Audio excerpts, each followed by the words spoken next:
Welcome, today in front of me OnePlus Nord 2T, and I'll show you how to turn on or turn off silent mode on this device.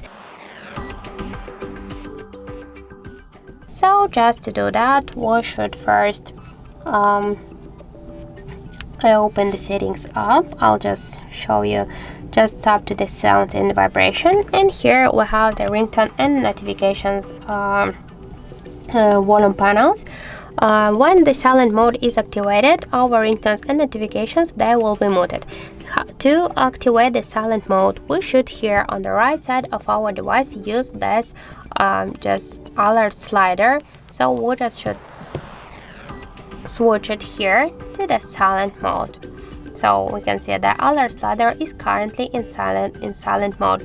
The device won't ring on vibrate and incoming call. Please switch to ring mode to be notified by ringing.